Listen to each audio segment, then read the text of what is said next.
Welcome to Free the Mind, Free the People, a podcast where we come together to empower each other through knowledge and discuss the issues that shape our everyday lives. All opinions and information shared in this podcast are held by the hosts alone and do not represent the stances of the University of Central Florida and the Department of Sociology. Hi everyone, my name is Marina and I'm one of the hosts for the Free the Mind, Free the People podcast. Hi everyone, I'm Halley and I'm also host for Free the Mind, Free the People. And I'm Annie. I'm the lead researcher and co-writer for Free the Mind, Free the People. Welcome back to a new episode. If you didn't hear about it in our past episode, this will be the first episode of our three-part mini-series. Marina will be talking about the Christian right and how that affects Roe v. Wade and CRT types of bills. And next episode, I'll be talking about the NRA and its history. And then for the third episode, Annie will be talking about the Koch brothers and their effects on politics. And basically at the end, you're going to see how all three of these organizations and all these issues are connected together. So we're really excited to see how this goes. Yes. And also, as you know, we have established that we do want to use two main concepts, like sociological concepts. So first is the sociological imagination, and then intersectionality and matrix of domination. And just to quickly restate what those mean for anybody that hasn't watched the previous episodes. So the sociological imagination helps us look at social issues from not just your personal experiences. So it helps you connect your personal issues and the things that you see in the world to the broader social structure.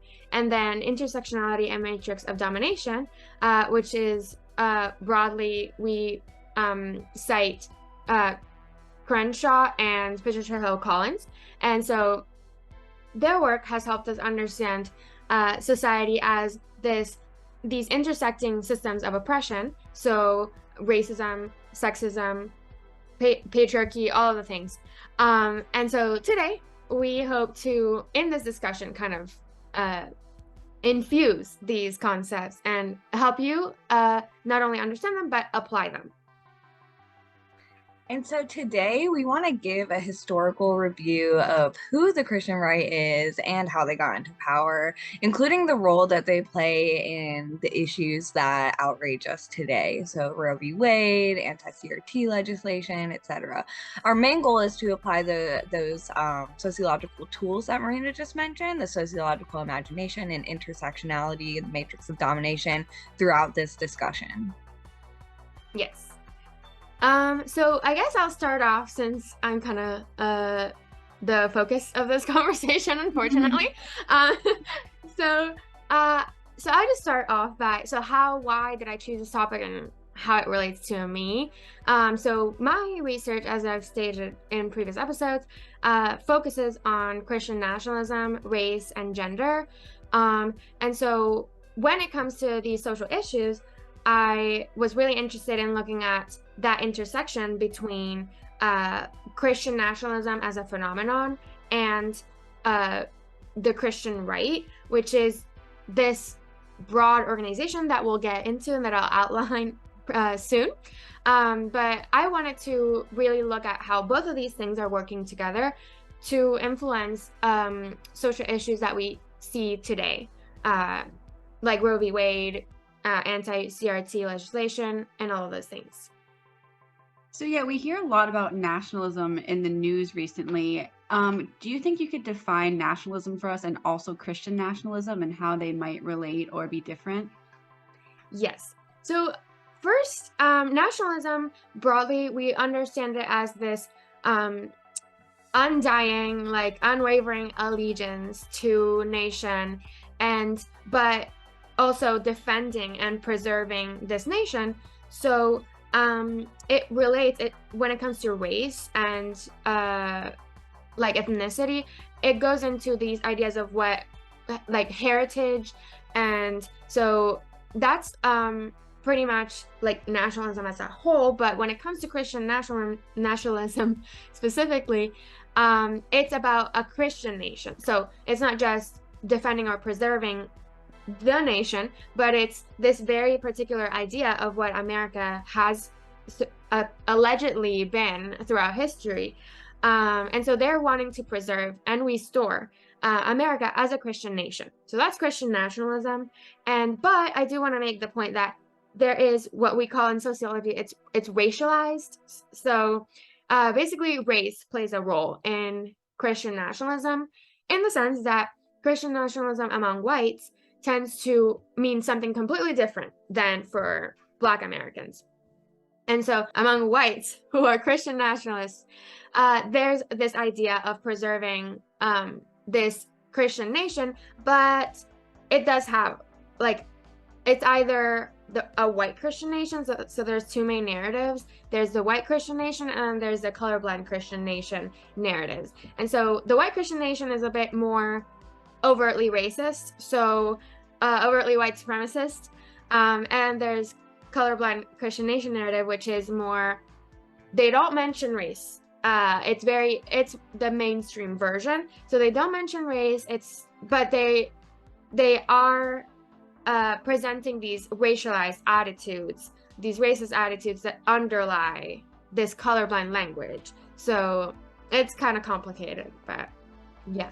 I have a question. You keep referencing colorblind racism or colorblind language. What do you mean by that? So colorblind racism, specifically looking at the work of sociologist Eduardo Bonilla Silva, he has focused on what is called, or what he calls, new racism. And so the new racism is colorblind racism. And what he means is this new way of being racist where you don't mention race overtly, but there is this racist sentiment underlying your whatever views, perspectives. And so one example was integration. So when schools were being integrated, white Americans who opposed measures to integrate schools, like busing, they would oppose busing, but on the basis of personal choice. So they would say, oh no, it's not that I don't want Black students in our schools, it's just that we want a choice. As parents, we want to decide where our children go to school, and we want to decide, what our schools are like. So it's just that thing of, and we see it today. We see it in politics today, where there's these ideas of what good schools mean, and like good neighborhoods, and when it comes to like suburbs, and yeah.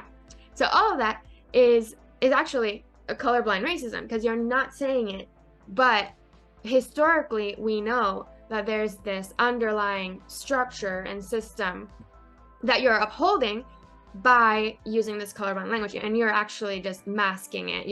It becomes obscured. And so I see colorblind racism really framing racism as this like individual issue, right, or a personal choice. And this individualizing of problems fits into our broader theme of neoliberalism that we discussed in episode 2, but also this broader theme of looking at structures instead of people when we're looking at social issues like racism. Yes, absolutely. Yeah, so I was wondering, in the idea of talking about politics, how is the Christian right different from Christian nationalism? Okay, so this is an interesting question, because obviously when I start discussing this a bit more, there could be an argument that I am kind of mixing the two and conflating the Christian right and Christian nationalism. And so I will say the Christian right and Christian nationalism are distinct. They are different phenomena going on. So the Christian right is the structure. It's a series of organizations. Christian nationalism is an attitude. It's an ideology. But they do intersect a lot throughout history, as we'll see in a few minutes. So my main point here is, so the Christian right and Christian nationalism are different, but they are inseparable. They've existed together in the United States. They've developed together. And a lot of these strategies and initiatives put forth by the Christian right are actually kind of supported and they cater to people that have Christian nationalist ideas. So they use Christian nationalism as a tool within the Christian right. So it's very, very difficult to separate the two, but also they're not exactly the same. Got it. Yeah. Now that we've discussed a little bit about the Christian right, what Christian nationalism means, so I'll get into the actual history behind it, and so how these structures intersect, these organizations intersect. So when it comes to Christian nationalism and the ideas that Christian nationalism puts forth, that goes back to like the Civil War era, like the late 1880s. During that time, first, during the Civil War era, there was this idea of what is called the lost cause narrative. And so that was about this alleged Christian civilization that existed prior to the Civil War. And so that was predominantly like whites in the South, white Americans in the South. And so they started blending, churches started to promote these ideas of this Christian civilization that was lost because of the Civil War. And so this idea was also used to justify slavery and this Christian order that was predetermined. And so they would justify this using the Bible, actually. And so during that time, a lot of white supremacist organizations ended up adopting these ideas. And so even the KKK, in their actual like platform, they would say that they were defending a Christian nation. And so this kind of went all the way through the Civil War and the development of these white supremacist organizations, and it was used, as some people in the audience, some of the listeners might have heard before, like things like manifest destiny, the idea that God has determined that this land will be yours. Stuff like that. It's these ideologies that have furthered and justified things like slavery, colonialism, the mass genocide of indigenous people, the destruction of their cultures and beliefs. So it's pretty heavy stuff. So I'm coming from this discussion. We've stated very obviously that I'm Jewish in the past, and so Yeah. I have like no understanding of the Bible, and I'm coming Mhm. at this kind of blind. So I don't know if anyone else has this question in the audience, but like one thing I want to know is like, where in the Bible does it say this? Like, where in the Bible does it say that schools can't be integrated? Where in the Bible does it say we shouldn't be busing our kids to different schools? Like, I just don't really understand the connection between like Jesus's words, I Mhm. guess, and then the issues that they fight for now. Yes, so it's not blatant. Definitely, like if you go into the Bible, slavery is in the Bible. Like historically that was something that was done in other nations.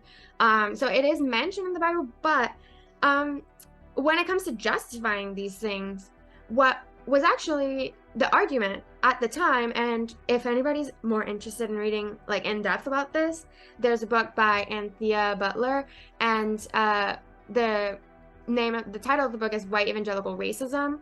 And so if you look at that, we'll link it below actually. So in that book, she discusses how slavery was actually thought of as punishment for sin from God. So it was not like it was good. These Christians weren't justifying slavery as if they thought it was a great thing, but it was more like, well, sin was the cause. So now we are living with God's punishment, and this is how things are. This is the social order. And as I'll get into later, like the same argument was used with segregation, upholding segregation, or at least not challenging it in the way like through civil disobedience. they instead would justify as, oh, this is just the social order and we should go through the courts. You know, we should use the what's there, the system that's there, if we do want to challenge that. But really they didn't have like an active movement to oppose that, at least again, white evangelicals that adhered to Christian nationalist ideas. So so that's pretty much what was the rationale behind that. Interesting. Okay. Yes. So yeah, so I think and then also that ended up not only this idea of this lost cause narrative and the Christian civilization myth, that wasn't the only thing going on, but also at the same time, this what is called apocalyptic Christianity, this idea of like the end times. So if anybody has heard of like Left Behind, that book series, I think Annie, you said that you read that in your Sunday school or something. Trauma. Yeah, it's a bit traumatic for children to be reading that, but yeah, so they Left Behind is kind of a product of this apocalyptic Christianity.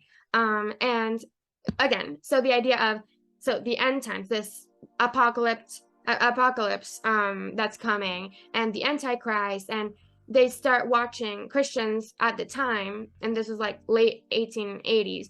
They started watching, like with urbanization and with technology and like world wars, like throughout history, there will be these peaks where apocalyptic Christianity would come up again. And it was like these threats that they were seeing, and that they were considering like signs of the end times. And so this is pretty powerful when it came to nationalism, because then at the time with World War I, there was this preacher called Billy Sunday, and he was kind of one of the first preachers to openly like endorse nationalism.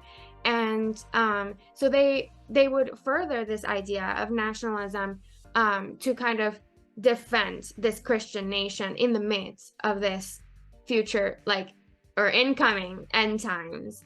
So there's just a lot going on here.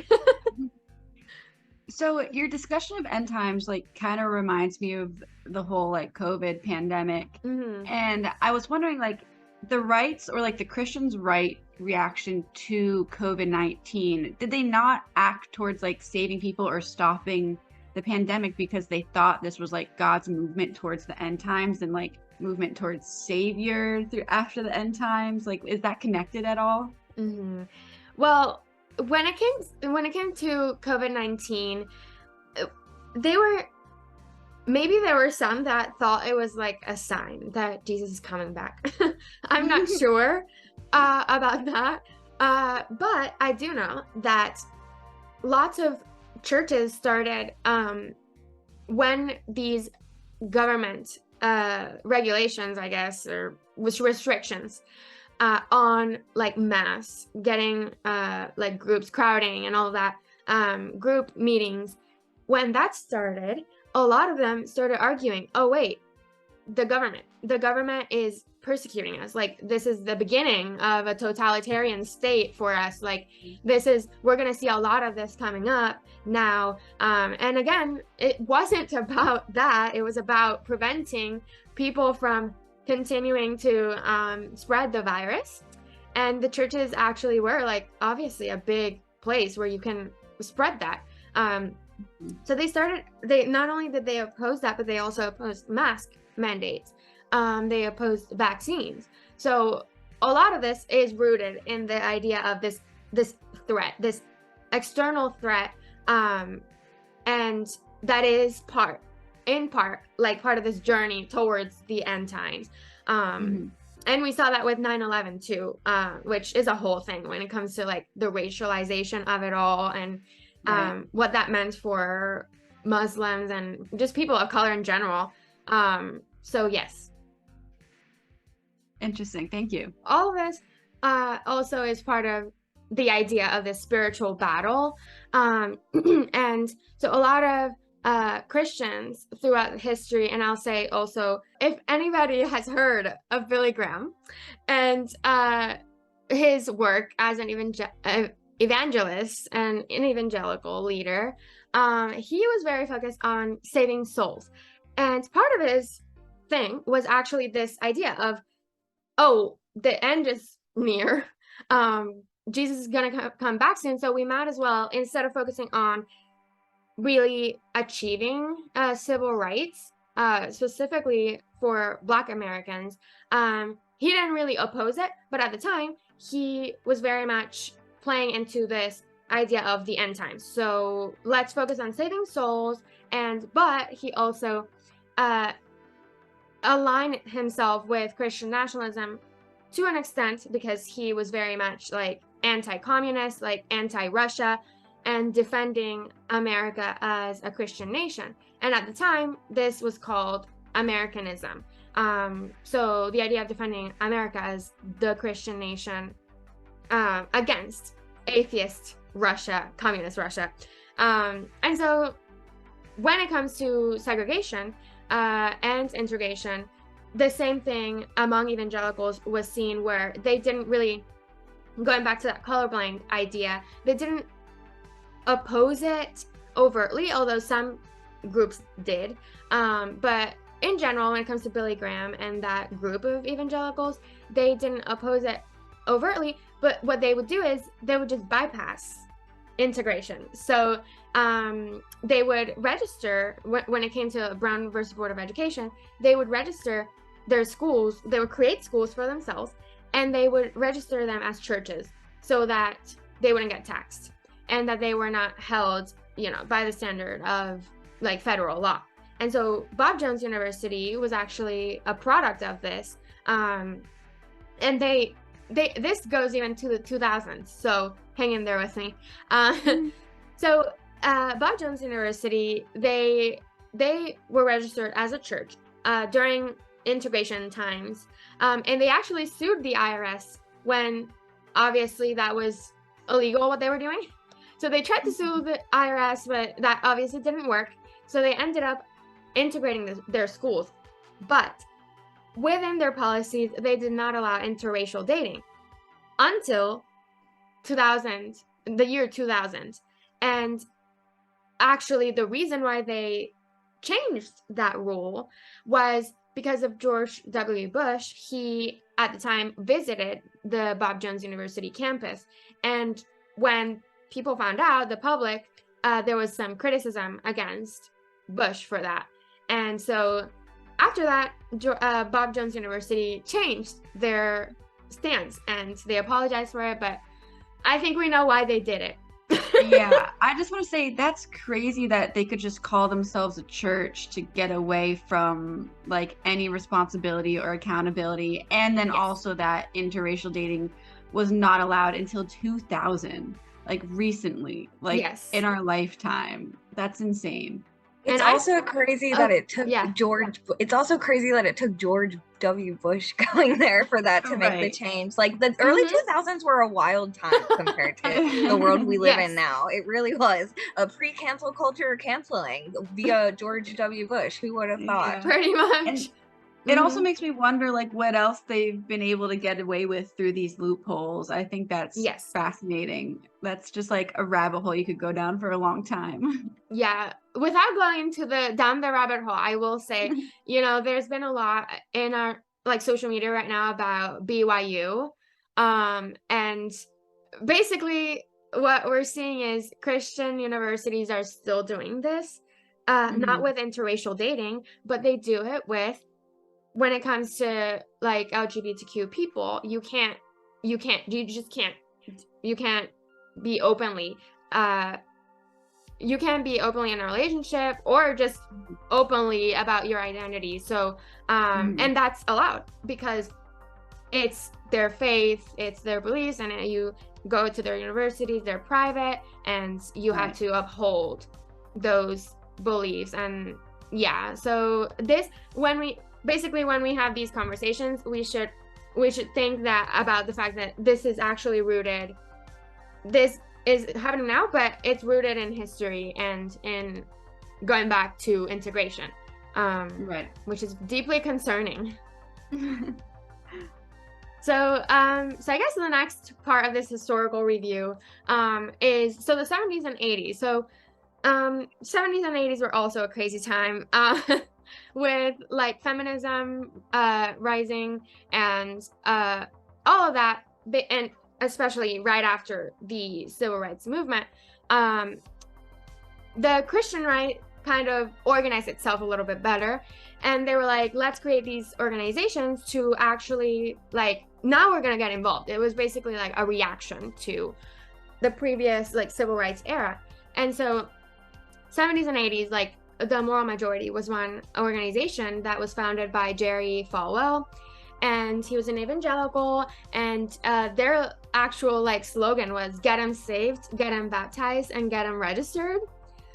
So that was pretty different from their previous like history. Like Christians were not, evangelicals were not really involved in politics, but through the Moral Majority and Jerry Falwell, a little bit with Billy Graham, who his first president that he ever endorsed was Richard Nixon, after Nixon's calls for law and order right after some riots in response to police brutality in the late 60s.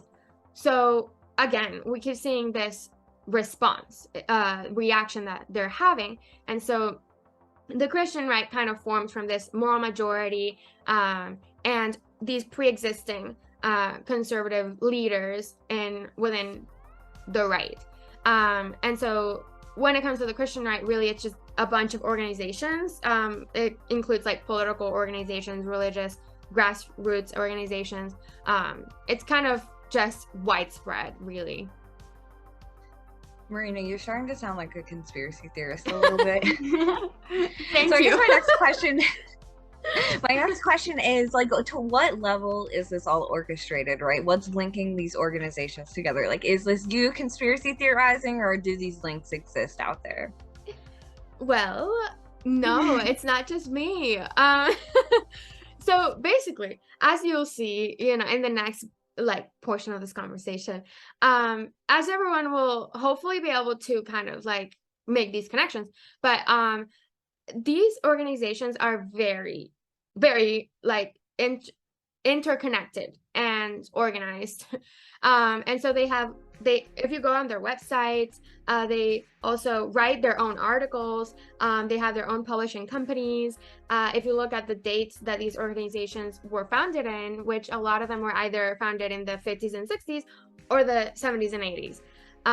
So again, those peaks of reactions. And so also the names of the leaders, there's gonna be a lot of overlap once I start talking about these organizations. They also created their own universities again.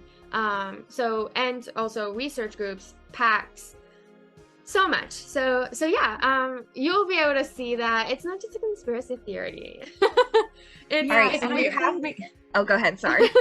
No, I was just gonna say, I think the fact that they're so like it's a church and a university and a PAC and like all these different things being split up kind of obscures you from seeing the connections. I don't know if that was purposeful. I maybe, I don't know, but Yeah. It's like having them split apart in those different ways makes it harder for you as an individual to see that there's like an ultimate power structure going on, and I think that's really interesting. Exactly. And we will definitely see that strategy again throughout the series. Yeah. So I guess I'm like in suspense now, Marina. I really want to know, like, who are the organizations? What are the issues that they're focusing on? Like, tell us all about it. Yes. Okay. So there's a lot. So I'll try to go through them quickly, but at first, the Southern Baptist Convention, they actually split. So Baptists in the U.S. split because of the issue of slavery, and really it wasn't just deciding whether slavery was good or not, because again, we covered how they felt about slavery, but it was more like whether we allow it or not, whether we're cool with you owning slaves. So there was that. So the Southern Baptist Convention is still very much active, as we'll get to later. Concerned Women for America, and the Eagle Forum. So if you've heard of the Hulu show Mrs. America, I highly recommend it.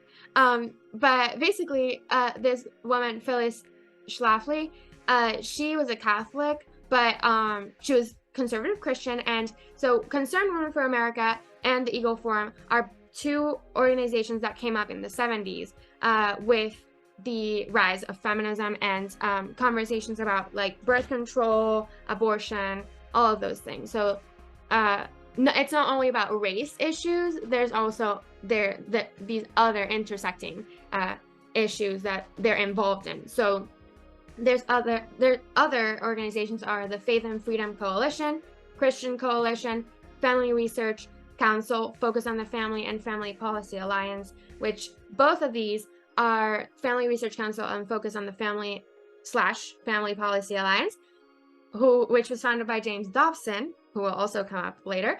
Both of these are focused on gender and like LGBTQ issues, or rather anti-LGBTQ laws. So there's that. And then Liberty Counsel, which actually defended Kim Davis, if y'all recognize that name, in her case when she denied marriage licenses to gay couples. They defended her. And then there's also the American Center for Law and Justice, which was co-founded by Pat Robertson, who will also come up later.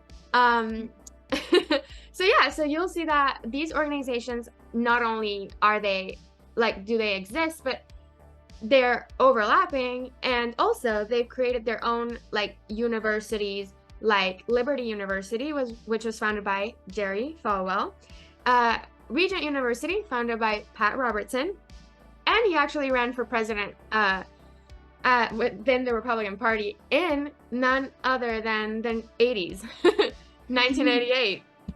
And Christianity Today is a media company founded by Billy Graham in 1956. And then there's also the Gospel Coalition, which is still pretty big today. So they release these articles. All of these media companies and universities are basically involved in not only pushing forth policy, but also creating this narrative, these narratives and these ideologies, like fostering these ideas among evangelicals and anybody that reads their material. So yeah. Whenever I hear about like organizations that try to create policy, the first thing that comes to my mind is lobbying. And so Yes. I want to talk to you about Citizens United, which, for those who don't know, Citizens United was a court case. Its full name is Citizens United versus Federal Elections Commission. And basically in 2010, it reversed like century-old campaign finance restrictions. So now like corporations and other outside groups can spend unlimited funds on elections specifically. Like if you've ever heard like corporations are people too, like if you've heard someone say that before, that's where this comes from, because Citizens United basically said that corporations have the right to free speech, and free speech is money, money, money, which means they can spend it however they want. But I also heard that the main lawyer in the Citizens United case was a conservative Christian lawyer who was fighting for like basically to overturn Roe v. Wade, who was for like family rights, and he was pro-life. And I was wondering if you know how like Citizens United affected these organizations that you were just talking about and any of like their campaign spending. Yeah, so definitely. The answer is yes. So when it comes to going back to one of the organizations that I mentioned, it's Focus on the Family. They're huge because not only is it them, but there's also these branches that they have. And so when it comes to Focus on the Family first, they had a budget of $89 million in 2015. They reported on that. And when they reported on it, it said that, so because of their church status, they're not required to pay taxes or like even be audited, really. They can bypass all of that.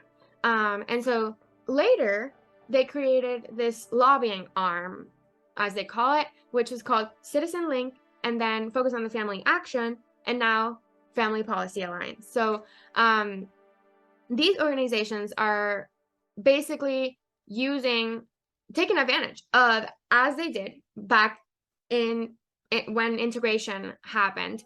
They're using their organization, their status as church, to avoid the IRS and avoid any sort of like federal legislation law that prevents them from doing what they're doing. So not only was focused on the family involved in this, and then their lobbying arm, Family Policy Alliance, but the Family Research Council was also came out of them, which they now are separate. They're independent now, but Family Research Council, who is part of, again, the anti-LGBTQ legislation and representing people in these cases, they came out of focus on family. So if anything, Citizens United has helped them, and it just made it worse. Yeah, they already had the loophole of like the church thing, so it's like, I don't know, it just like probably emboldened them more to spend their money whenever they want. Mm-hmm. Exactly. We could be a church and a PAC. Exactly. Yeah. And a university. Yes. A university and a media company. Yep. It could be it all. I guess I have another question for you, Marina. As you're going through this history, which is so fascinating, I'm learning so much. I start to think of how like 2022 is a little bit of a different world than like 1950s, right? Yes. In post-civil rights era America, right? So I guess I bring us back to like why we're here for this chapter, right? We're here because we have like current social issues that outrage us.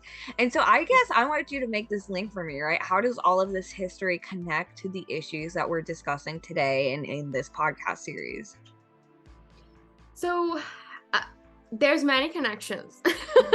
So I think that, well, I'll start by, our elections.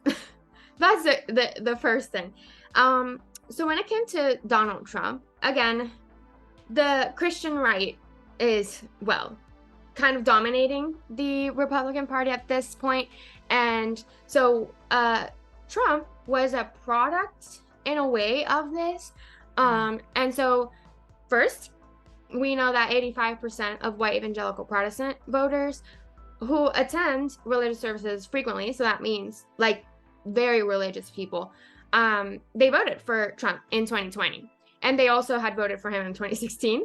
And so not only does he have their votes, but also the support of organizations that I will mention now that you might recognize from the previous section of this conversation. But a lot of the organizations that supported Trump during his campaign and presidency included the Faith and Freedom Coalition, Billy Graham's Samaritan's Purse, Family Research Council, Dr. James Dobson Family Institute, and more. So there's more than those. But they were behind supporting somebody like Donald Trump because he presented himself as an authoritarian leader that would fight for their interests. And so additionally to that, a lot of evangelical pastors were prophesying about Trump getting elected. So including Pat Robertson, he's been involved in prophesying about events like end time events as well.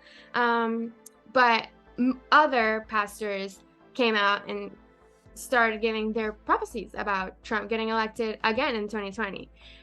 That did not happen. So, but they did say it. So, so there was that. And then they continue supporting other candidates as long as they align with Christian nationalist ideas and all of that. So next, when it comes to the social issues that we discussed, like Roe v. Wade, in opposition to Black Lives Matter, CRT, anti-LGBTQ laws, all of those things, these organizations have been involved in. So when it comes to Roe v. Wade, for example, Focus on the Family, they even like released an article themselves, so which we'll link below. All of this will be linked below. They released an article saying how after 50 years of fighting for the unborn, our prayers have been answered. And so not only that was focused on the family, but other Christian organizations were listed in this article as providing legal advice for people, well, states specifically, for states that later were imposing these bans on abortions. And so when lawsuits came out after Roe v. Wade was overturned, Alliance Defending Freedom and the Ethics and Public Policy Center, both of them, which are Christian organizations, they were the ones to offer legal advice there. And so also when it comes to critical race theory and Black Lives Matter, a lot of organizations and evangelical seminars have come out and stated their opposition to Black Lives Matter as a movement and to critical race theory. So among these, Focus on the Family, again, Christian. I feel like we need to take a shot every time we hear Focus on the Family. Literally, Focus on the Family. Listeners, try it. Let us know how it goes. Yeah, Focus on the Family, again, Christianity Today, again, Billy Graham Evangelistic Association, the American Family Association, the Southern Baptist Convention, and the Southern Evangelical Seminary, among others. There are more than that. They released statements against Black Lives Matter, and one of them from specifically the Southern Evangelical Seminary said that the Black Lives Matter organization espouses an anti-biblical definition of love, freedom, and justice, as well as opposing the nuclear family and promoting same-sex and transgender ideologies, and is a self-admittedly Marxist organization. They were sure to include that anti-communist message right there at the very end. But yes, so they released these statements in opposition to that. So they've already kind of positioned themselves, evangelicalism, as opposition to Black Lives Matter, critical race theory. And lastly, when it comes to LGBTQ education, like sex ed and all that, like resources in schools, and they called it diversity training. So they just broadly said diversity training, but it includes all of these things. Family Policy Alliance, again, is offering legal advice to parents who are concerned about what their children are being taught in public schools, about that. And so Focus on the Family actually made a little statement about it, and they said that they're deeply concerned about elements of the radical homosexual agenda which activists seek to impose on our society. So there's definitely a connection among all of these organizations. It wasn't just 50s, 60s, 70s, and 80s. Like, they're still very much active, and they're still using the state as a tool, pretty much. That's fascinating. They say a lot of things. They do. Well, I noticed an interesting contradiction here, right? Like, I come from studying the right, not from the Christian side, but our right wing tends to be pretty libertarian. And in that sense, I mean like anti-big government or anti-government regulation, right? Anti-government playing a role in anything. But what's really interesting is like the Christian right seems to be wanting to use the government to get a lot done. So I guess I want to know, like, does the Christian right adhere to those libertarian positions that the rest of the right follows? And how do they feel about the role of the government in getting things done socially? That is a great question. When it comes to, it's very tough, because if you talk to someone that is on the political right, and specifically if they're part of the Christian right, like a lot of politicians will say, you know, small government, like get government out of our homes and whatever, like don't take our guns, you know. Yeah. Like the government is like something that they are weary of, but there's a difference. I want to point out the same contradiction that you're bringing up when it comes to their actions and their beliefs and attitudes, because even though they do have these beliefs, especially like the government and the church, like they don't want the government and the church. Again, that's why they bypassed all of these things. But when you look at their actions, when you look at the organizations, the initiatives that they're trying to impose, how they vote, what they're actually voting for is an authoritarianism in favor of their interests, of their Christian interests. And again, of course, this is you would have to fall within the Christian right, Christian nationalist type of idea. You would have to vote for these initiatives to be supporting this authoritarianism. So I'm not saying that everybody on the right agrees with these ideas, but a big majority of them do, and especially among evangelicals. So they use the state because there's this, we go back to the assumption that America has been a Christian nation. So it's not wrong to use the state, assuming that the state is a Christian state. But if the state goes against their beliefs, then they don't want that state, and they will not approve of state intervention or big government in that case. So it's very much a contradiction. Okay, I have one more pressing question from my sociology nerd brain. We mentioned earlier in the episode and throughout this chapter that we're using these sociological tools, right? Like the sociological imagination, intersectionality, the matrix of domination. So I want to know, Marina, how you specifically use those tools in your research on the Christian right. Yeah, so first, the sociological imagination, like throughout this analysis, as people might be able to gather, I am not looking at individual faith. Like when it comes to your individual faith and religion as an individual thing, that's not what I'm focusing on at all. So going back to the sociological imagination, it's not really about what the individual believes or feels, but rather it's about these bigger organizations that are influencing. Of course, they influence the individual, and the individual influences them, because of course the Christian right, even though a lot of politicians in the right don't actually practice Christianity or aren't devout Christians, they use the belief as a tool to garner support. So when it comes to this, I do want to make sure, like when it comes to sociological imagination, I'm using it because I'm not looking at individual faith. I'm looking at these structures, this Christian right, Christian nationalism as a phenomenon throughout history, and how both of these fall within the intersection of this matrix of domination that we keep discussing, with white supremacy, patriarchy, heterosexism. You can see it in the things that they are opposing and in the initiatives that they've supported in the past. So they're upholding all of these systems through these organizations, and that's my focus.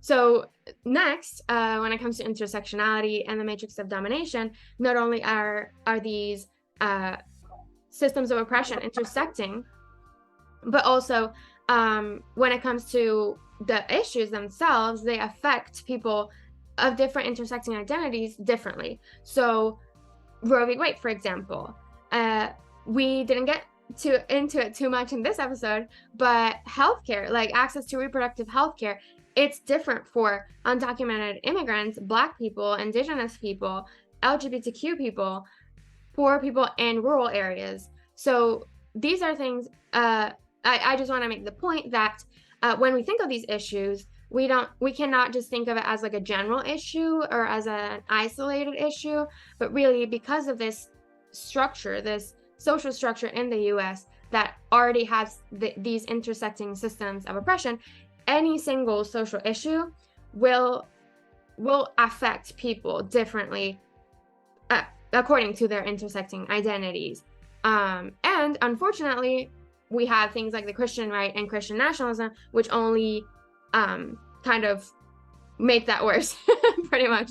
I don't have a fancier way to say it. As we all can see, we've discussed a lot a lot throughout this episode. But I hope it's been really helpful to really understand the underlying structure, at least for Roe v. Wade and opposition to CRT bills, etc., among the Christian right. But this is not where it ends. We are not finished yet. As you know, we are going to have a part 2 and part 3. So we just want to quickly introduce part 2 and its connection to this episode and the things that we've discussed here. So Halley, if you'd like to share a little bit from your episode, which is part 2. Yeah, so thank you, Marina, for going through all of that. It was fascinating. And the next episode, I'll be discussing the NRA, its history, its breaks in power, where it rose and fell, also how it's connected to white supremacy. But as you were discussing your information, my brain was turning with all the connections I could see between gun rights, the NRA, and Christian nationalism. And one thing that often comes up is that conservative culture often conflates Christianity and nationalism, which means that gun rights are a huge part of Christianity. And they often say that the flag is above the cross, which means that any idea of nationalism comes with this idea of gun wielding, and you can't really disconnect like the Second Amendment from Christianity. And that means if you are against the Second Amendment, you're also against Christianity. So it's not really a political issue anymore, gun rights. It's also a completely religious issue, which is hard to disconnect. And also, white evangelical Christians have the highest rate of gun ownership in America. So that will soon be explained in my episode how that happened, but there is very obvious connections, and they often use Bible quotes to explain why gun ownership is so important for them. And not only is it a right given in the Constitution, but it's a God-given right to own guns. So that will be a very interesting connection we get into next week. So thank you so much. And I'm excited to tie all these things together. If you thought this episode sounded like conspiracy theory, wait until we try to connect all 3 of our episodes together. Yes. And you'll see that we're still trying to tie a lot of knots together. But we will make our point strongly, and you will understand where we're coming from, and it will be very fascinating and enlightening. So yeah, if you're interested in learning more about the NRA, please tune in to next episode. And then after that, we'll be talking about the Koch brothers. So thank you guys for watching. Yes. See y'all next time.